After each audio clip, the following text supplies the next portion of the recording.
an investigative journalist and author of 6 books, including 1, The Successor, which is the high-stakes life of Lachlan Murdoch, and number 2, Body Count, How Climate Change is Killing Us, which won the non-fiction prize in the Victorian Premier's Literary Awards of 2021. He has worked for The Australian Financial Review, the Sydney Morning Herald, The Age, Crikey, ABC and The Monthly, where he is a contributing editor. He is completing his PhD at Macquarie University on A Century of News Corporation. Please welcome Paddy.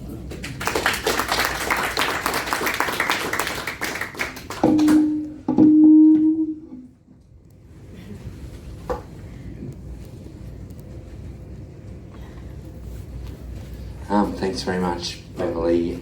Thank you, John, and thanks, Janine, also for organising this. First thing is for me to apologise for my voice. I've been hit by a virus about a week ago, so I'm a bit croaky, so I'll use this mic, but hopefully you can still hear me. I've just come straight from the pre-poll at East Lakes. I live down at Maroubra, where I've only done a few shifts in the last week, but I was told that, you know, they're generally running 70-30 yes. So cross fingers for Saturday's result, although obviously we're all aware of the polls. I just look to also make the point that, my dad was a senior ABC journalist. He was the head of News and Current Affairs and EP of Four Corners back in the 80s. And the ABC Friends, I think, stood up for him when he was battling David Hill, including over, the coverage of the first Gulf War and other kind of flashpoints. And so, I've got it kind of in my DNA to be very grateful to the ABC Friends. And I'm sure, although I've only done short stints inside the ABC as a contractor when I was working on the background briefing program, and I agree with you, Beverly, about the power of radio. I've only done short stints there myself, but for my dad it was an incredibly important organisation. And I know that inside the ABC there's a huge value put on the work that the ABC Friends does. So thank you all for turning up today. I'm not going to give a speech per se.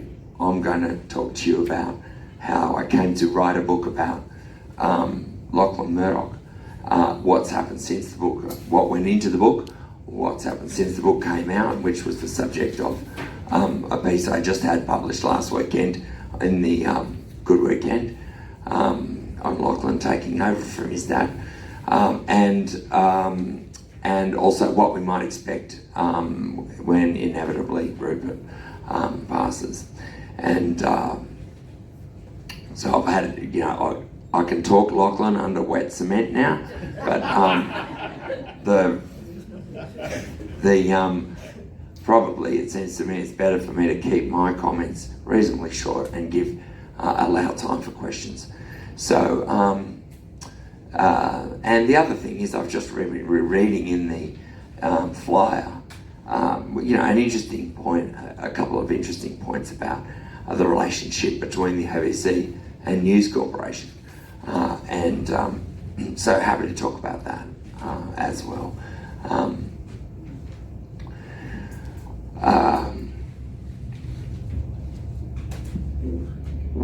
This started for me in 2020 when it was the idea, it wasn't my idea to write a book about Lachlan Murdoch actually. It was the idea of Maury Schwartz, who some of you might know of, who is the head of Schwartz Media and the owner of Black Ink, which is the Melbourne-based publisher, independent publisher that published my book.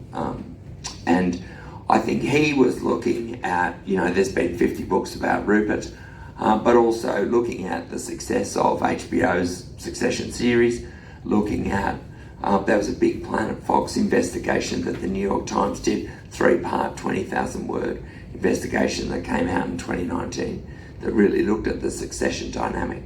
And I think he thought we need to get someone to do a proper job on Lachlan. No one's actually done a biography of Lachlan before. Lachlan has been since at least 2014 really the obvious successor to Rupert Murdoch, and certainly since 2019 when he took over as the CEO of Fox Corporation. So yeah, it was Murray's idea, and I think brilliantly timed. I did feel at the time when I agreed to it that there were probably not that many journalists in Australia that were jumping at the chance to write about the most powerful / litigious media proprietor in the country, in the most concentrated media market in the world. I also felt like Lachlan's story is uniquely, I think, difficult for an American journalist to write, because Lachlan has spent so much time here. He's made, he started his career here. He has married an Australian in Sarah Murdoch, and has spent huge stints of his career here. And in fact, paradoxically, is still based here now since 2021, when he came out with Sarah and the kids in the middle of the pandemic. So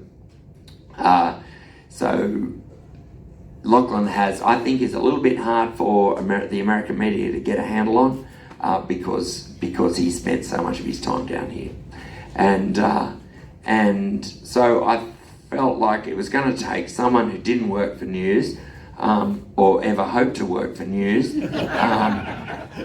based in Australia, to do it. And also with a business background. To be honest, my background is as a business journalist, and one of the things that makes Lachlan, I think, quite different to his father is that he's more interested, I think, in the business than in the journalism. And so I can talk a little bit more about that. But the business of the media than he is about being the kind of editor-in-chief figure that Rupert has been throughout his career. So yeah, I felt like I probably should step up to the plate, that it was a work of public interest journalism, and so I did it, and embarked on it. It took 2 years to do.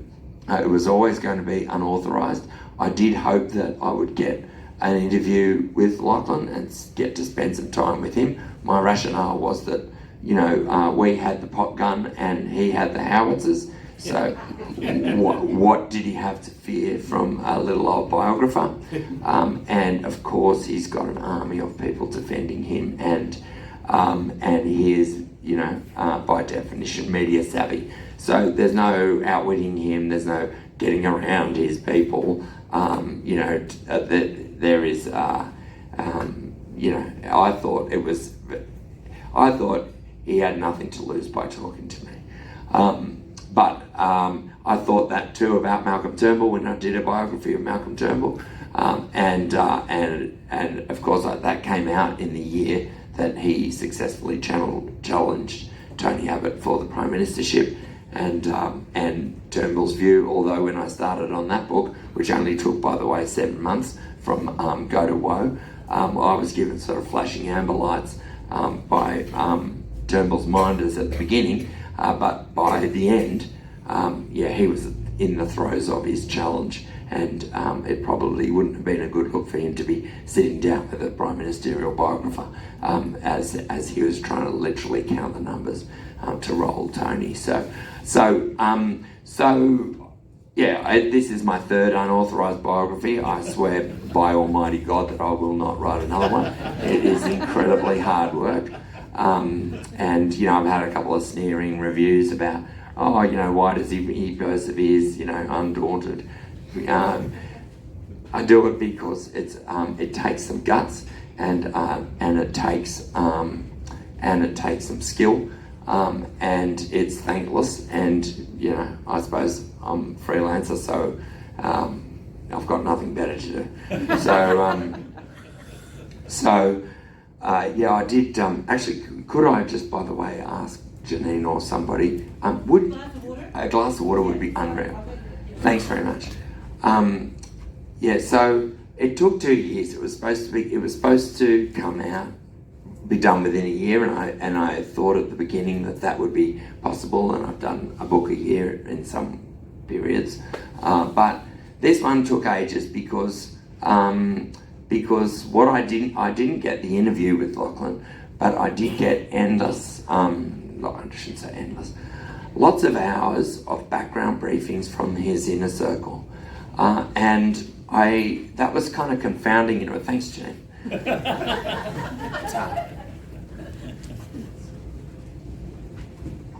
That was kind of confounding in a way, because how do you write that into the book? If it's not attributable either to, of those quotes off the record, without, it would say with an anonymous source, and some of it is background, it's not even quotable. So what I decided to do, and this was what slowed me down, was to go, okay, you've said all these things, but I don't want to be relying on thought bubbles, and I want to know that you stand by what you've said. And so I transcribed it all, sent back what I wanted to use.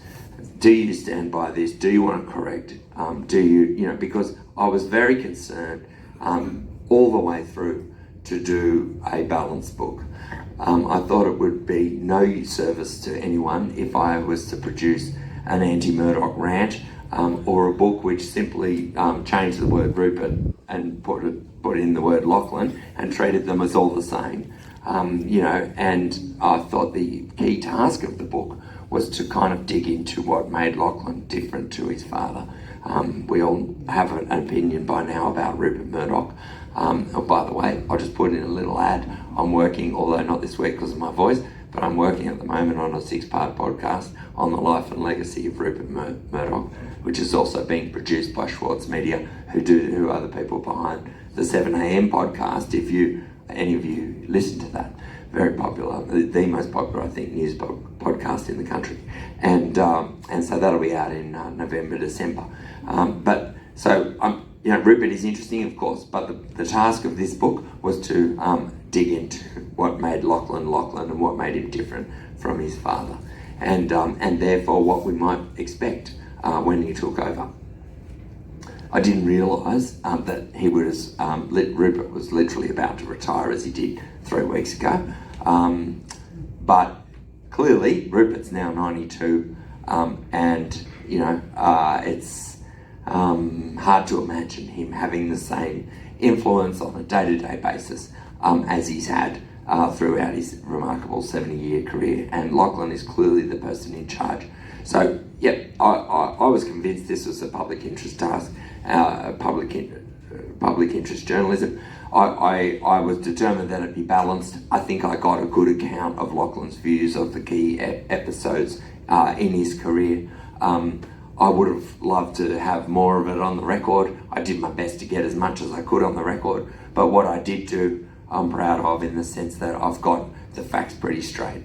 That's a reliable account of his life so far. We'd all like to be in the room more so than kind of getting briefed by advisors and executives that are, however close they are to Lachlan. We'd all like to be hearing from the horse's mouth. But Lachlan is someone who, and this is another way in which he's unlike Rupert, he keeps his views very close to his chest. He is quite private, and so the Successor is the best, the next best thing that, and certainly the best that I was able to do, best obtainable version of the truth, as you might say, and I did reveal, I did speak to all sides of the Murdoch family that I could get, that I could reach. I spoke to friends and foes of Lachlan. It is totally warts and all. It is completely unauthorised. I did not share drafts of this manuscript with Lachlan's minders or any other person. It is completely unauthorised biography. This is how I see the story. I've included everything up into, the Dominion case only settled this year. I'm happy to talk about that, but my book came out at the end of November. But of course, that case was underway, and we don't have a resolution yet in all of the litigation that's come out of the big lie in the 2020 election, because there's still Smartmatic and there's a bunch of other cases as well that are piling up. So yeah, the book did not get me sued. I think in some ways, yeah, I was extremely, literally felt like, there's a dark cloud of like doom hovering over me for 2 years as I was working on this. But the book did not get me sued. That's because it's accurate and it's balanced, but also I think partly because Crikey did me a solid by going out and getting sued themselves. And that was, blowback for Lachlan from that case, which he lost with costs awarded against him. And probably, as I wrote in an opinion piece for the Sydney Morning Herald at the end of last year, I didn't understand the rationale for him to sue Crikey in the first place. It was a rhetorical flourish by Bernard Keane. I should, by way of disclosure, I know Bernard, and I worked with him. He was a colleague when I did work at Crikey. I have a high regard for Bernard. But this piece, this line that Lachlan took exception to, rightly or wrongly, was nonetheless a piece of a rhetorical flourish by Bernard at the closing of a piece, an opinion piece. And I think that as a journalist, naturally, I kind of favour freedom of speech and freedom of opinion. And I think I'm more closely lined up with Rupert's view, which is that it's a bad look for a media proprietor to sue a journalist. I felt that Lachlan, even if he won, he would have lost because, what would have happened would have been a kind of restrictive interpretation, a bad precedent set for all journalists. If we had the public interest defence that was going to be tested by this case, if it had gone to trial, the first case in the public interest test results in a restrictive interpretation of what opinions people might write. Well, that's not going to help Andrew Bold or any of the other, Peter Credlin on Sky or any of the other people that work for Lachlan Murdoch now. So he took that case personally. It wasn't a News Corporation case, but I felt and wrote at the time that I thought it was a bad idea for him to sue. And yet, anyway, we didn't get. I do understand Lachlan's arguments around, I don't know, how familiar are you all with that case? It got a lot of coverage. It wasn't true that the Murdochs were conspiring with Donald Trump to invade the US Capitol on January 6th. They weren't. They were, in fact, if you read the Dominion filings, privately scathing of Trump and certainly not conspiring with him. Crikey admitted in its own legal filings that it couldn't factually establish that, the Lachlan or Rupert or the Murdochs, any of them were conspiring with Donald Trump. That wasn't the point. They said the natural reader wouldn't have taken that conclusion from Bernard's piece anyway, and I think that's probably right.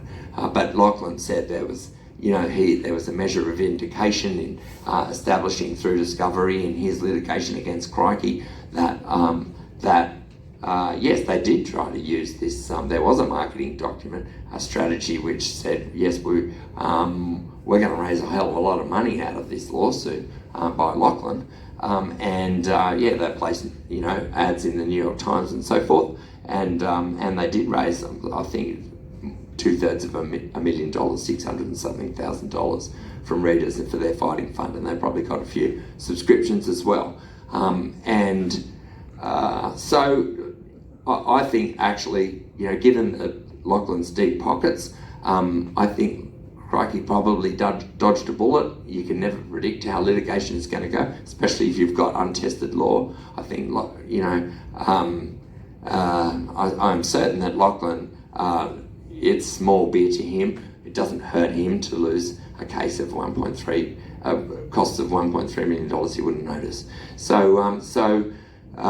But it was an interesting moment. I didn't write about it in my Good Weekend piece because I felt like it had been thoroughly, all angles had been thoroughly kind of discussed and reported, and there was nothing really new to say about it. But it was a kind of interesting moment. It's one of those moments that happened after publication of my book, but one of those moments that shows some of the differences between Lachlan and Rupert.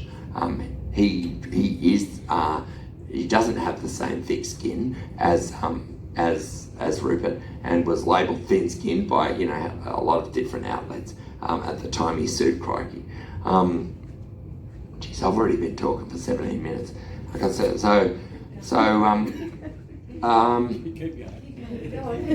really, because it's a terrible thing to.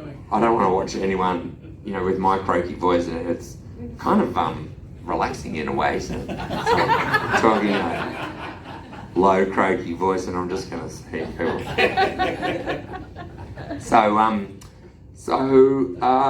I didn't get sued. The book, one of the stories that came out of the book, and this is a kind of throw forward, and this is the thing that actually the US media was quicker to pick up on than the Australian media, because this was picked up in the Financial Times and Bloomberg, and Guardian, and a bunch of different places. Vanity Fair. What I was told was that, just to backpedal, when the New York Times did its Planet Fox investigation, it's still sitting up online. It's a great read, and it's also was the basis for a 6-part series on CNN that I think is still streaming on SBS that you can watch, called Empire of Influence, 6-part series on the full Murdoch story, which I'm in it for about 35 seconds.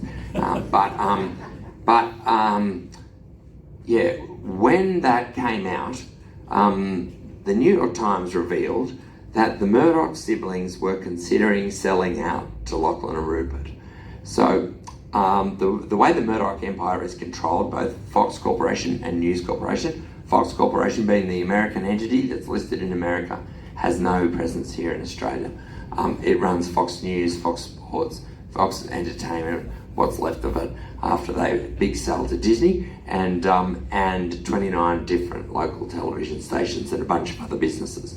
It's a big, valuable corporation. It's a huge profit generator, and that's where Lachlan is the CEO.